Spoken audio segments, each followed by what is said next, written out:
Hello everyone, welcome back to another Premodern Magic the Gathering deck test. This time we have Enchantress. Some of you saw a friend of mine trying to use a green, white and blue Enchantress deck in a recent game. I like green and white only, keep it simple. Enchantress is an archetype with a stock deck list. Many cards are full play sets. This deck has one thing in mind: draw a lot of cards thanks to Argothian Enchantress and Enchantress's presence.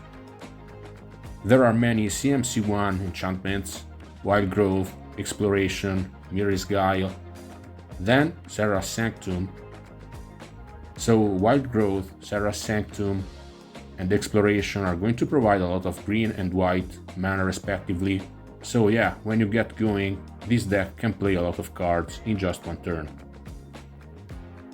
Enchantress doesn't use Enlightened Tutor in spite of having a whole lot of enchantments.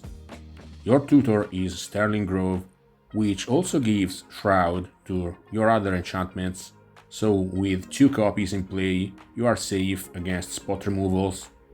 Clearly Tranquil Domain will wipe your board anyway. This deck includes the Parallax Wave Seal of Cleansing combo. Make sure to sacrifice Sterling Grove.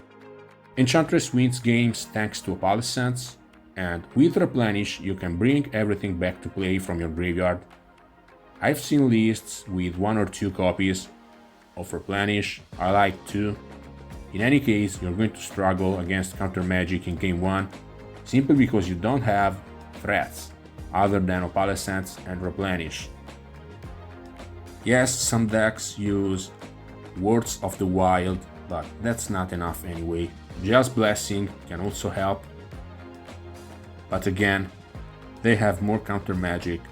In the sideboard you have a lot of hate like Scented Swarm, Carpet of Flowers, Abeyance. Then back to the main deck, Solitary Confinement is usually preferred over Worship, simply because you're going to draw a lot of cards as soon as you have 2 copies of Argothian Enchantress and or Enchantress's presence in play. Flexible slots include Elephant Grass, which competes for a slot with Swords to Plowshares. Elephant Grass triggers Enchantress's presence and Argothian Enchantress. However, Swords to Plowshares is better against Goblin Lackey, and it's more reliable in general, assuming a creature matchup. Then other options are Kirtar's Desire, Ground Seal, Worship, Words of Wilding, Sylvan Library, Mirror's Guile, Sabo's Web, Crop Rotation, so you can grab Serra's Sanctum, Jail's Blessing, that is going to single-handedly ruin Storm decks that win through Brain Freeze.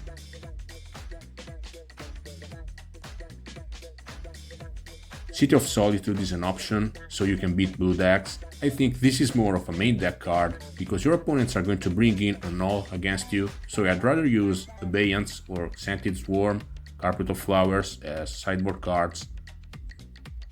Fetch lands make Sylvan Library and Mirror's Guile a lot better.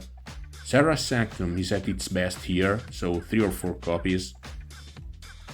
So my suggested deck list: 4 Argothian Enchantress, 4 Enchantress's Presence, 3 Swords to Plowshares, 3 Exploration, 4 Wild Growth, 4 Sterling Grove, 3 Mirror's Guile, 1 Sylvan Library, 3 Opalescence, 3 Seal of Cleansing, 3 Parallax Wave, 2 Replenish, 1 Elephant Grass, 1 Solitary Confinement.